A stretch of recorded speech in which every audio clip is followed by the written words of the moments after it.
Eric Bischoff. Eric, how are you today? I'm doing great. I've been sucking down Patron Silver since about 7:45 this morning, and I'm ready for you guys. Yep. Nectar of the gods. Well, actually, it's coffee, but what the hell? Stop ruining it for us. Eric, I know it's a buzzkill, but time moves on. You get older. Thank you very much for coming on with us today. We've been talking about Mean Gene and his passing, and we know that you spent a lot of time with Gene in WCW. We just wanted to hear some good stories from you and your memories, and help us celebrate his life. So, when you think of Gene, what's the first thing that comes to mind?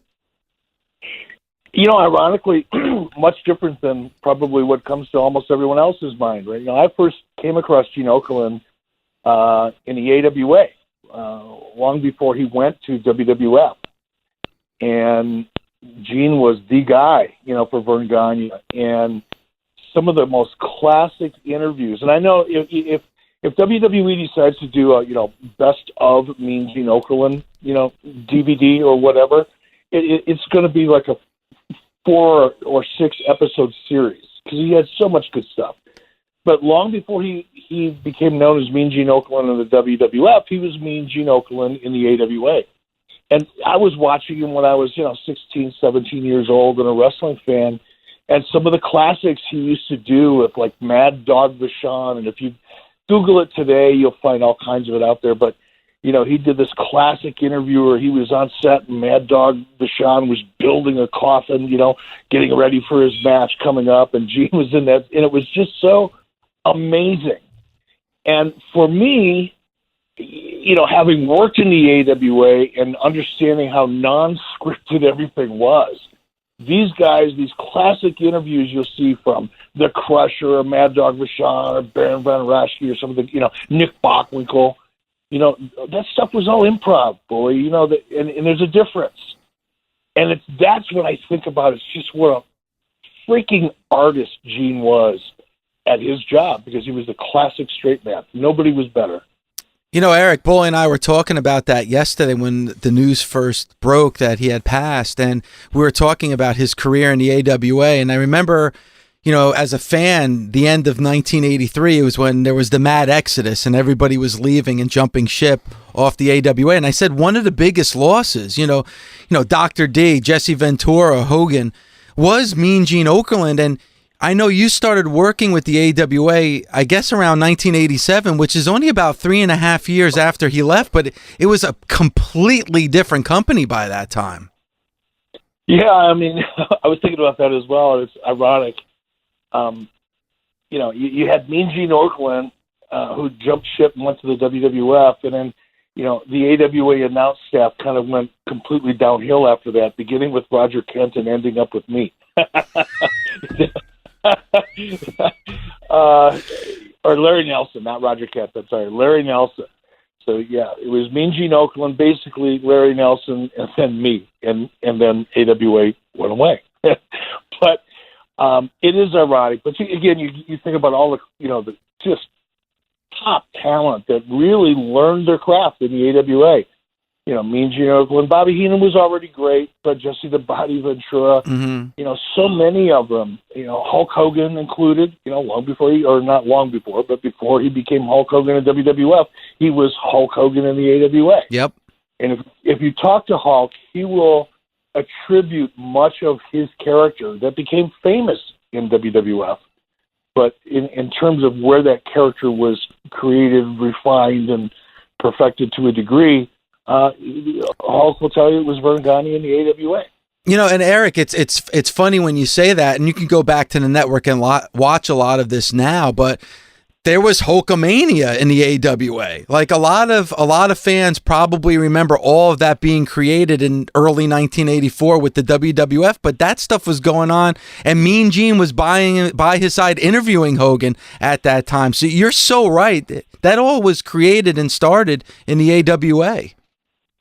Well, and Hulk and I were talking about this last night. I talked to, Hulk and I are obviously, good friends. Everybody knows that. And when these things happen, when people that are your friends or your peers, in Hulk's case, he and Gene have been close friends for going back to the late 70s. And Hulk emerging into the AWA, they were roommates together for a while. Up in, people don't know this, but Hulk actually lived in Minneapolis for a period of time, and Gene Okerlund was one of his roommates. Wow. And I talked to Hulk last night because I knew he would be affected by this. Hulk he's very sensitive to it. He's aware of it. It just happens too often, I guess. But I called him last night to see how he was doing, and he's doing fine. But we were laughing and joking about some of the stuff that people don't know. Most of Hulk's magic happened with Gene Okerlund in the AWA, and it's because Hulk knew right away to follow Gene. Just it's a dance, much like a match that you're calling in the ring. Just follow the leader, and it'll all be good. And Hulk will attribute much of his success. Early on, he was one of the better interviews in the business, or best, for a while, in terms of generating money in WWF, and he'll attribute a lot of that to just the fact that Gene led him through it and made him look good. Eric, did you cross paths with Gene before he had come into WCW? Not in a business sense. I had crossed paths with him, different events. Gene was very active in the community as well, and Vern did a lot of stuff in the community. So there were events that I would go to, sporting events and things like that, where I would see Gene, but I'd never really met him face to face until he came to WCW. Do you remember? Did you reach out to him to bring him into WCW? How did him becoming a part of WCW go down? Can you walk us through that? Yeah, Gene was managed or represented, if you will, by Barry Bloom, and I believe the call initially came in, or the initial contact came through Barry. And keep in mind, I was pretty close to Barry Bloom at one time, and really used Barry to facilitate the deal. And again, some of those amazing moments in WCW, you saw Gene Okerlund, probably the biggest moment of all with Hogan in the NWO. That interview right after that moment is with Mean Gene Okerlund. See, and I'm glad you brought that up, Dave, because that whole moment, Bash at the Beach and the turn and all that. Not only did most people not know it was going to end up being Hulk Hogan, that wasn't revealed even backstage until about an hour before it happened, when Hulk showed up to the building. But we didn't rehearse anything, and that was the magic of a guy like Gene Okerlund. That's why I don't think we'll ever see anybody even close to being as good as he was, because I knew everybody in that ring could improv. It was a moment, and Gene's reactions were so believable. I went back and looked at it last night, and I'm glad you brought that up. Go back and look at Gene's face. And this is, again, the magic of Gene Okerlund is he could be the ultimate stand-up fall guy, straight man, the brunt of the joke, if you will. He could be subtle and be taking shots at a talent in an interview that you didn't even realize until after it was over. And be entertaining. He could be comical. He could be funny. He could be a shtick. But he could also find that beat where he could be really serious and believable. And that turn, Gene was a big part of that. The reaction to something, well, this, the crowd's reaction to something is really what it's all about. And no matter how well you memorize something or how well you execute something, if the crowd doesn't believe you, if you don't allow them to really get into the drama in the moment, they'll just sit there. And Gene was believable. He could tap into that believability, and he knew instinctively when it was necessary. That was the other thing about him. And I think the challenge now in today's environment, and I'm not blaming anybody. I'm not saying wrestling used to be better back in the day. None of that stuff. It's just evolved. That's all. Everything changes. But I think one of the downfalls of that change is that talent just isn't getting the opportunity to learn that craft. And that's why I don't think you're going to find another Mean Gene Okerlund. Wow. Because nobody's getting the chance to we're not getting the chance to discover one, because the process is so much different. But anyway, that's why I don't think we'll ever see anything close to another Gene Okerlund. Eric, that Bash at the Beach moment was so important to the wrestling industry, and you said everybody went out there and just, improvised. At that moment, did you have 100% confidence in Gene that he could go out there and just, pull off what he pulled off with the NWO? Oh, 100+%. Gene was the least of my concerns, trust me. And again, it's because having worked with him, and I don't want to just sound more important than it was, but I knew where Gene came from. I knew how, and that's again, it sounds like we're putting over the AWA here, and I don't mean to keep doing that, but I knew, having come out of there, I knew what I believed made something feel real. As an announcer who was trained by Vern Gagne, Gene Okerlund was trained by Vern Gagne. Gene Okerlund never wanted or expected or aspired to be in the wrestling business. He was an advertising salesman for a local television station called WTCN in Minneapolis. That's where Vern Gagne taped the AWA in the WTCN studios. One day, Vern Gagne needs an announcer. For whatever reason, he didn't have one. He ran into Mean Gene Okerlund in the halls of WTCN, who was working for the network at that time, or the station, and convinced Gene to come over and be the announcer because he was wearing a suit. Sound familiar? Yeah, it does sound familiar. Wow. Crazy. And one of the first interviews that Gene did in the AWA, and this was all like spontaneous combustion. He didn't have weeks to prepare for this stuff. He had never done it before. So he's out there conducting an interview with the Road Warriors at the time, hotter than hell. And the first interview, the angle, which Gene didn't know about because Vern didn't like smartening people up, was Gene's out there interviewing the Warriors. Keep in mind, had never done it before. Road Warriors are pretty big and intense.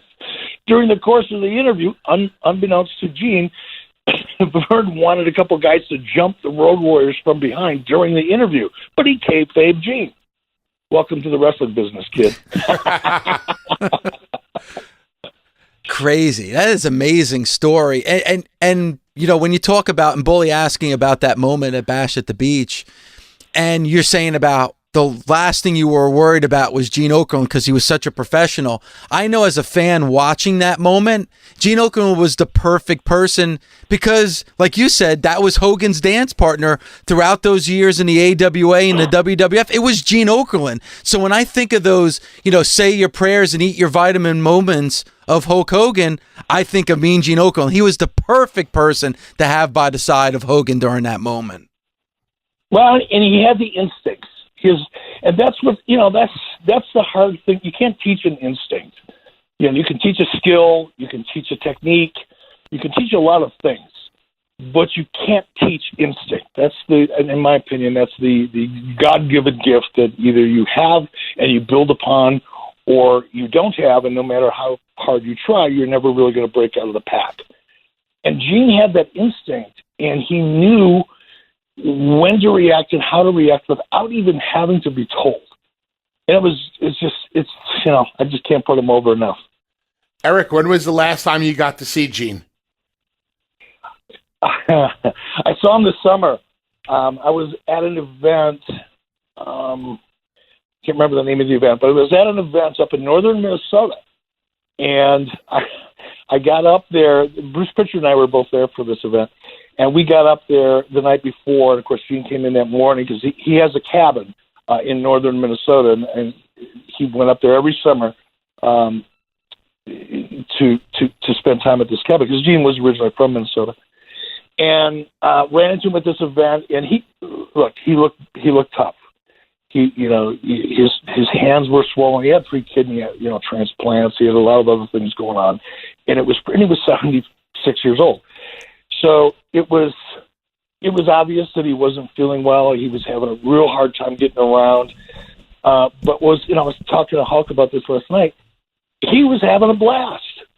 I mean, part of me felt really sad yesterday morning when I read about Gene because he's a friend. He's a very good friend. It was, and he's a peer. He's somebody that I kind of semi grew up with. Starting when I was about 16 years old, as we said. And anytime you lose somebody that was that much a part of your life, it affects me, at least in a certain way. But with Gene, it didn't. And as I was telling Hulk last night, one of the reasons for it is when I ran into him in August, as uncomfortable as he was, I don't think anybody there, including the fans that came to see him, were having more fun. He was having a blast. He was entertaining the people that were coming up. He was cracking jokes.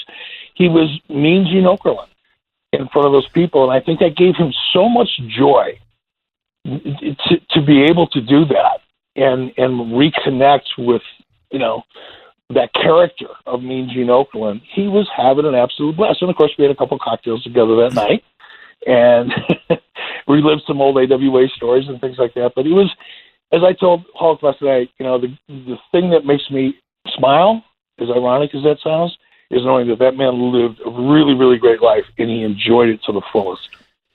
Bully and I. Oh, I'm sorry, Bully. Go ahead. Eric, what's crazy? You're the third person to say that exact same line that we had on the show. Earlier on, we had Ric Flair on. Yesterday, we had Jim Ross on, and all three of you had said the same thing. He lived life to the fullest. He had fun, and he truly enjoyed. And someplace within all of the sadness of Gene passing away, that brings a smile to my face, knowing that man, truly enjoyed his life and his time in the wrestling business.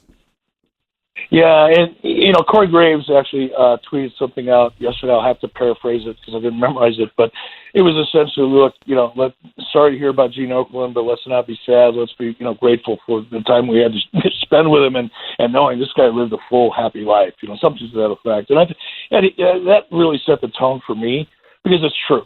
It really is true.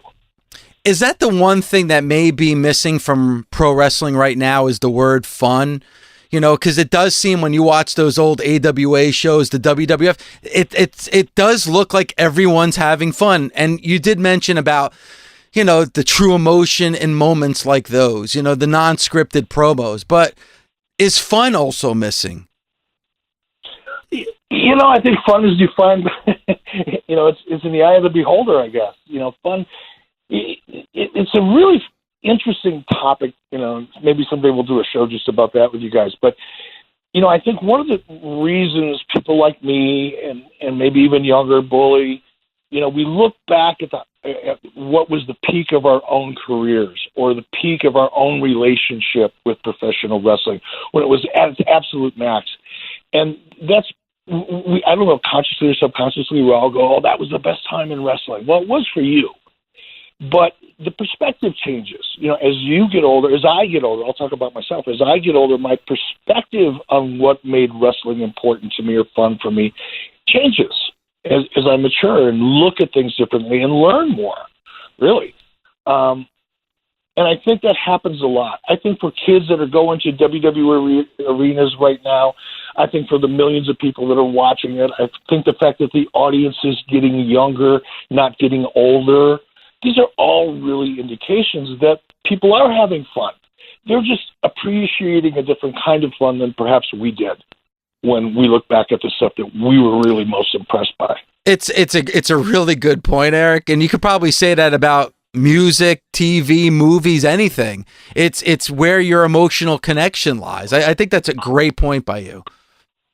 It's funny if you go back and you look at, you go back and watch the old Dick Van Dyke Show, on Nick at Night or something.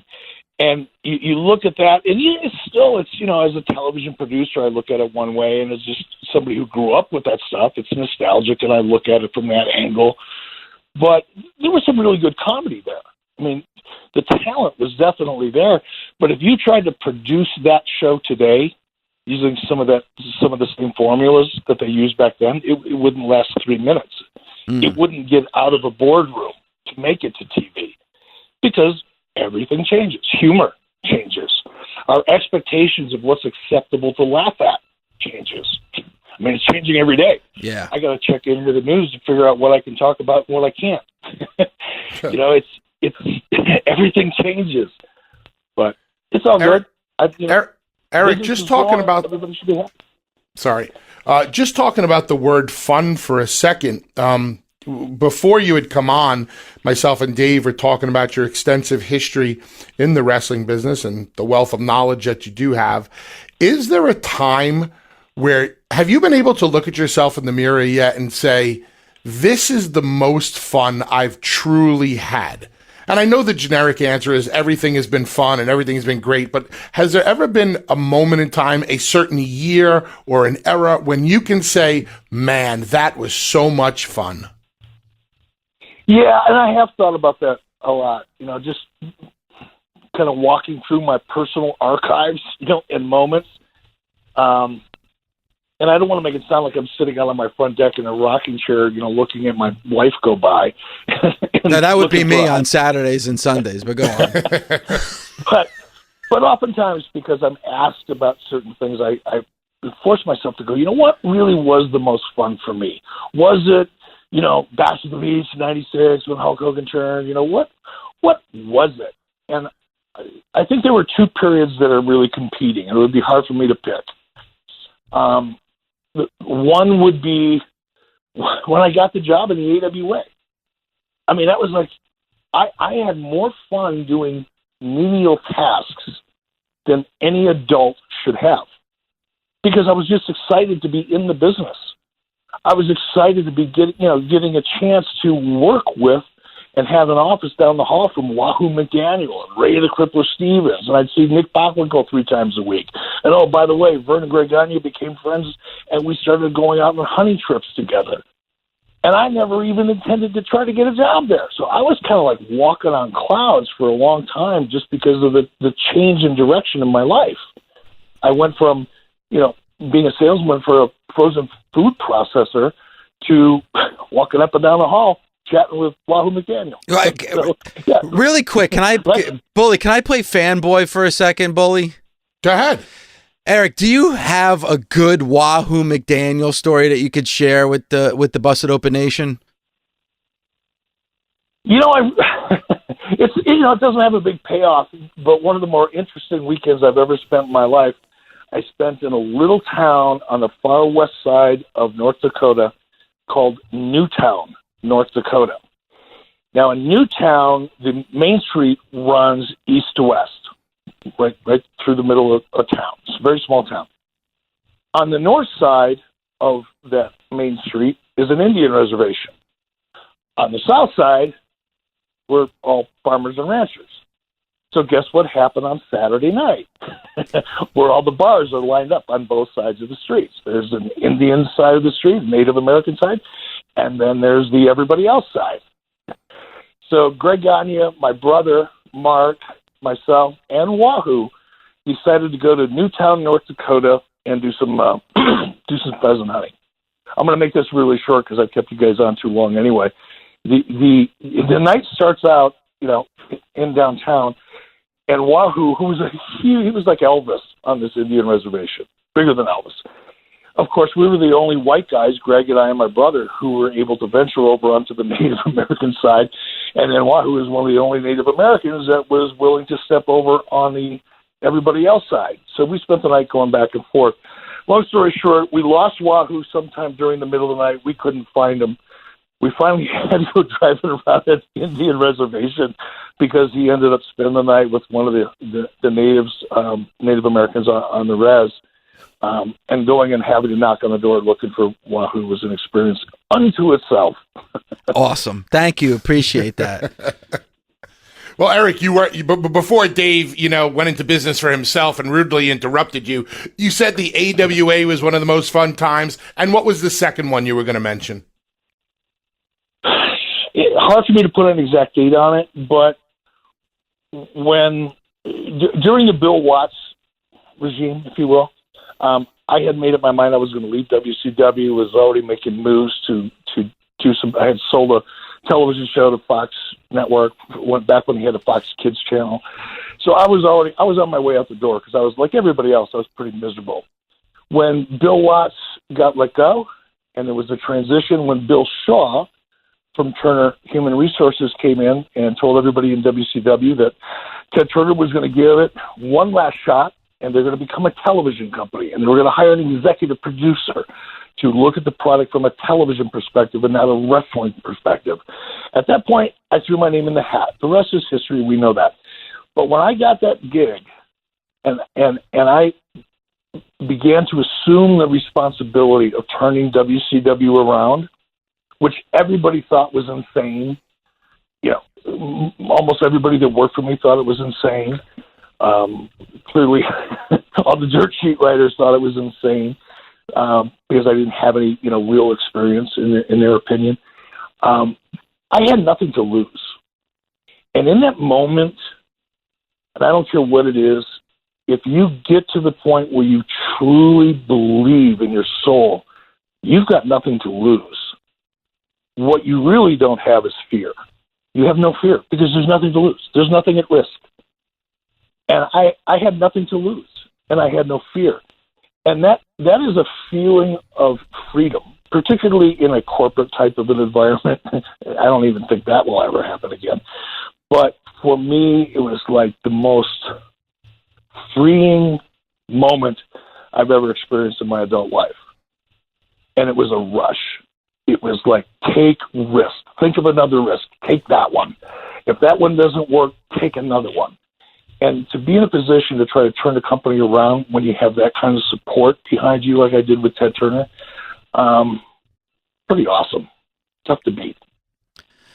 Well, Eric, we really appreciate the time. We took a lot of your time, and we really appreciate that. Obviously, you can hear Eric Bischoff with Conrad Thompson on 83 Weeks, one of the best podcasts that's out there right now. And Eric, as always, it's amazing. Every time we talk to you, we wind up talking to you for 30 minutes, and it's always on a completely different topic than the last time we talked to you.